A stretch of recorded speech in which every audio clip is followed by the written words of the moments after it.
As an entrepreneur looking to go in the restaurant business, the hardest decision you will make will be deciding the location of your restaurant. Today, I'm going to give you the basic points when selecting your restaurant location. You want to create a location that is inviting to new customers and unique to keep your recurring customers. The first point is rural or suburban.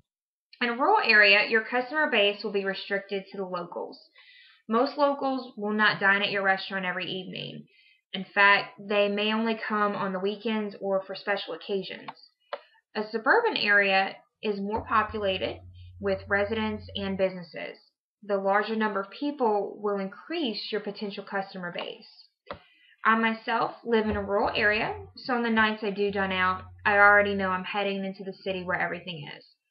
I don't expect my favorite restaurant Outback to open up in the boonies. This brings me to my next point. Unique. Is your restaurant going to be unique compared to the ones surrounding it?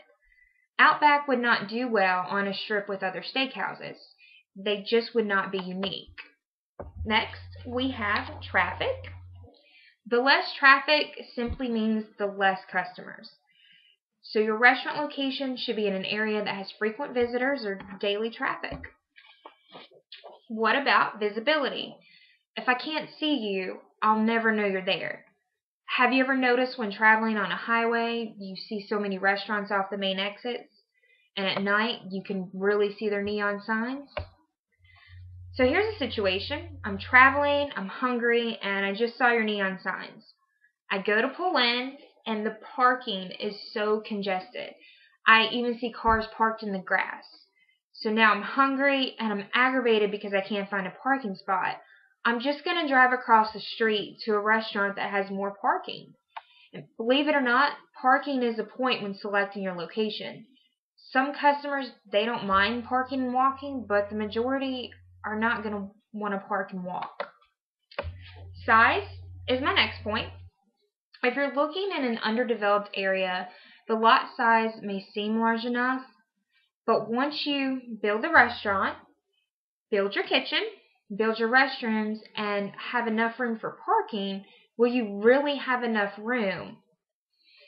Most customers are not going to want to feel cramped and on top of one another in the dining area. So please make sure you pick a location that is large enough. My final point is you have to be superstitious. You may get lucky and find a for lease sign at a closed restaurant. But if you know this location has had failed restaurant after failed restaurant, you're not going to make a difference. Each person who owned a restaurant there before you believed they were unique in a suburban area with lots of traffic. They picked a spot with plenty of room for dining and parking, but they still failed. Why? Because that location is cursed. Those who live and work in the area see the restaurant being remodeled with grand openings every other year, yet they do not visit that location. They may associate the location with a bad experience from one of the previous restaurants. So just as a precaution, never open a restaurant in a cursed area. When I do think about the Outbacks in my area, each location is in a suburban area that is unique to that site. Outback is not on High Point Road or Wendover Avenue in Greensboro, where there are so many other steakhouses. Each location they do have is in a high traffic area. They are easy to spot because they are located on busy roads. Overall, their parking lots are large enough and they tend to have additional parking in the back. And the size of the restaurant is just right. I don't ever feel crowded when I go in there. In conclusion, there are 7 main topics to consider. A rural or suburban area? Will my restaurant be unique? Is there enough traffic? Can my customers see me? And will there be plenty of room to park? Also, will this spot be big enough? And most importantly, is this spot cursed? Happy restaurant hunting!